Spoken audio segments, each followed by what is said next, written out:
Yes, Karitas Ssemakula. Wano che obulamu ng'oli so ambo zembera zo. Bwentyo wembera. Zembera zange. Choli wane wa papa lwale.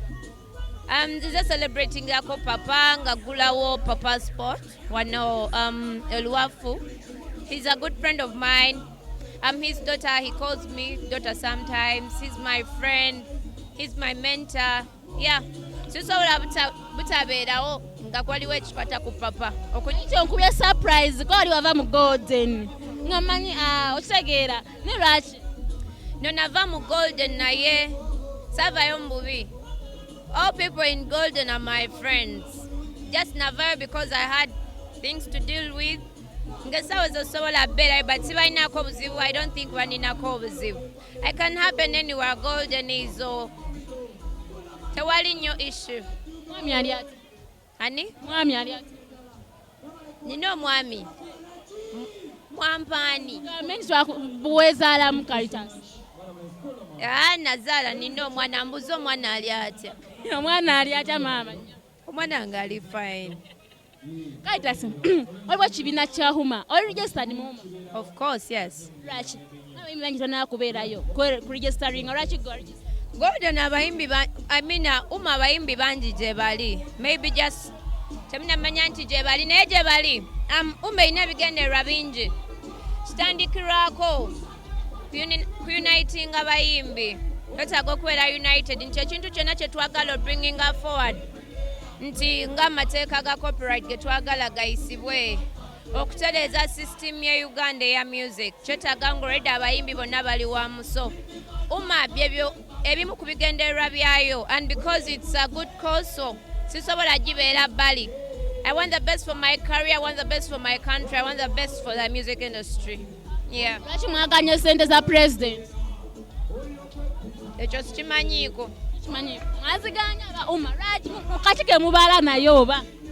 Huma erina abakulu abagikulira. I think they can answer those questions. I don't really know the reasons, but baleka bo balina ekyokuddamu. Oli muyimbi, Fresh Kid muyimbi. Daddy yatandise okuyimba wa Fresh Kid. Okyogerako ki? Buli muntu alina omukisa gwe. Ogugwo si gwe gwange. Katonda yatonda nga buli omu alina w'anaayita. Before Fresh Kid came, ani yali amanyi nti asobola okuyimba n'abeera star.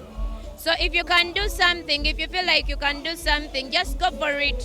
Don't limit yourself. Ate towuliza muntu akugamba you can't do this or that.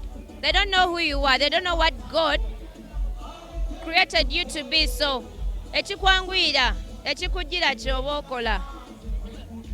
Karitas, today mu music kyekiriwo kati sawa zino kapya kikoyina? Right now nina oluyimba tufulumye leero ne Shudi Style. Video yafulumye, limba lwafulumye, find it. More music is coming, of course. Video is done? Video is done. What's Twitter? Jabaita next time. Okay, tuwakapera akaguni. Kamusungu ne namubuuza kamusungusungu ndifumbirwa yasonga kumtalelye wamwe. Mbuuza kamusungusungu ndifumbirani era yasonga mu. Katono nnyo Karitas, oyina manager? Kati bayetaaza Karitas toga otubuulira amufuna atya? Ngenda ku unveiling ebintu ebyo, but right now mba mpya akinyonnyolako kwa management yange yeyina okyogera. Yeah, but mugenda ba mukitegeera very soon. Oyina kwasaganya? Sibulako aba ETV Uganda abage bagigobeere YouTube, Facebook.